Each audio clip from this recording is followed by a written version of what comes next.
모양도 어느 정도 잡아드리고 엄청 많이 만족하시죠. 구축코라는 게 생기게 되면은 어찌 안타까울 수밖에 없는데, 환자 사례를 한번 보면서 얘기 나눠보도록 하겠습니다. 구축코라고 볼 수는 없는데 염증이 있었던 이제 히스토리는 없습니다. 이런 분은 이제 낮은 코에 실리콘을 넣어서 높이다 보니까 이제 코가 약간 구축코처럼 이렇게 보이는 그 현상인 거죠. 결국에는 구축코나 심한 들창코나 수술 방법이 대동소이하기 때문에 비중격 영양술을 해서 콧곳을 좀 높여주고, 자기 한도 내에서 수술하는 게 또 염증이나 이런 걸 합병증을 줄일 수 있는 그런 최고의 방법이라고 생각을 하고, 이분은 실리콘을 다시 사용해서 수술을 진행했고 환자분도 만족하시고 들창코도 많이 개선이 된 모습을 볼 수가 있겠고, 이분 같은 경우에는 실리콘을 넣어 놓은 상태인데 본인 말로는 점점 코가 당겨져 올라가고 있다, 이렇게 말씀 표현을 하셔서 수술을 진행을 했는데 전형적인 그런 염증 소견이 보였던 분은 아닙니다. 이분은 콧대 높이를 무조건 유지를 해야 된다 그래서 자기 지금 비 떼는 거는 좀 약간 부담스럽고, 염증이 생긴 적이 없었으니까 이분은 염증이 생길 수 있어도 좀 실리콘을 사용해서 콧대를 높이고 싶다, 실리콘을 같이 넣어서 수술을 했고, 피막이 조금 두꺼워져 있기는 했는데 저명하게 염증 소견이 보이진 않아서 그냥 실리콘을 다시 넣고 수술을 했습니다. 이분은 또 비중격이 있었어요. 본인은 비중격을 사용을 했다 그랬는데 수술하다 보니까 비중격이 있더라고요. 그래서 비중격을 사용해서 비중격 연장술을 해가지고 코를 좀 길게 만들어 드렸고, 모양도 어느 정도 잡아드리고 엄청 많이 만족하시죠. 지금 이분이 1년이 좀 더 지났는데 큰 문제 없이 잘 되시고 것 같습니다. 보통 구축코의 특징이 이렇게 콧구멍들이 많이 보이고 옆에서도 봤을 때 약간 돼지코처럼 되는 거니까 아무래도 정면 모습이 많이 달라지는 양상을 띠게 되죠.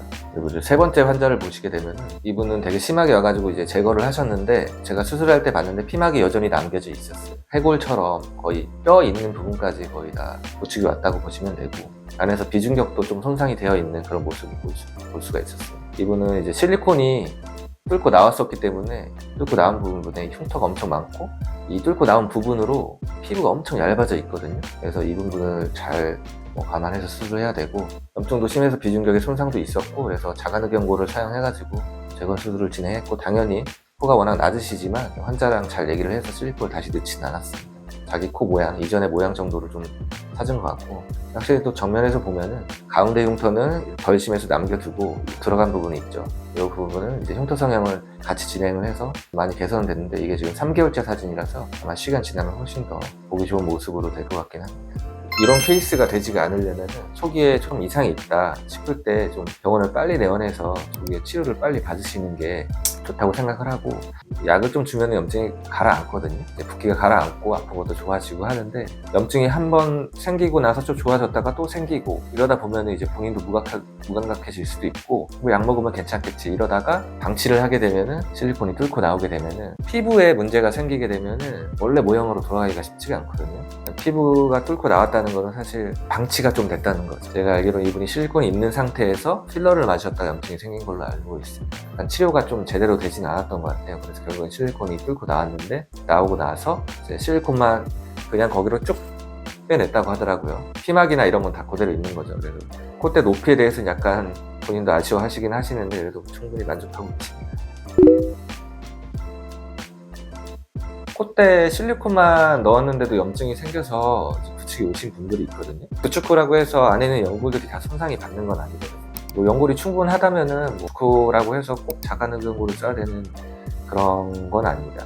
본인 연골이 좀 작다든지 너무 구축이 심해가지고 좀 큰 연골이 필요하다든지, 그 환자분의 비중격이나 아니면 귀연골 상태나 이런 걸 봐가지고 자가늑연고를 쓸지 말지 이런 걸 결정하는 거지, 꼭 자가늑연고를 쓸 필요는 없습니다. 환자의 니즈나 아니면 환자가 가지고 있는 조건에 따라서 그 연고를 선택할 수가 있을 것 같습니다. 똑같습니다. 코 수술이랑. 제일 중요한 거는 병원에서 시키는 대로 하는 게 제일 중요하고, 약도 잘 먹고 잘 드시고, 뭔가 이상이 있을 때 조금 약간 찜찜하다 싶을 때는 병원으로 사진을 찍어 보내셔서 사진을 보고 판단하고, 이분은 내원해서 한번 봐야겠다, 아니면 이분은 괜찮다, 이렇게 이제 저희 실장님들 통해서 전해드리거든요. 그러니까 꼭 내원할 수가 없으면 이제 그렇게 하시는 거가 좋고, 코를 풀었다던가 이러면은 안쪽에 있는 녹실들은 초반에 다 뜯어집니다. 코를 심하게 풀면은.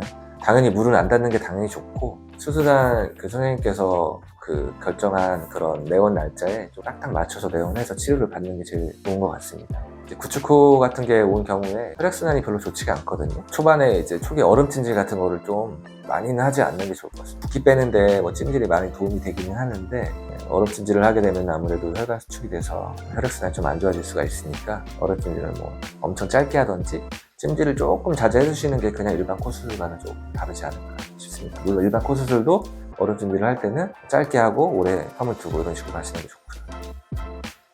오늘은 구축코에 대해서 좀 알아봤는데, 구축코라는 게 생기게 되면은 어찌 안타까울 수밖에 없는데 염증이 선행이 돼서 되는 경우가 거의 대부분이니까 염증 증상이 있을 때 병원에 가서 제일 먼저 치료를 빨리 받는 게 가장 중요하겠고, 그런 것들이 이제 구축을 좀 줄일 수가 있겠고, 병원마다 다르긴 한데 제가 경험상으로는 염증이 와가지고 실리콘을 제거를 할 때 피막을 같이 제거해주는 게 아무래도 구축 양이 훨씬 적었던 것 같습니다. 제일 중요한 거는 좀 이상이 있다 싶을 때 병원 가서 전문의와 상의해서 치료를 결정하는 게 중요할 것 같습니다.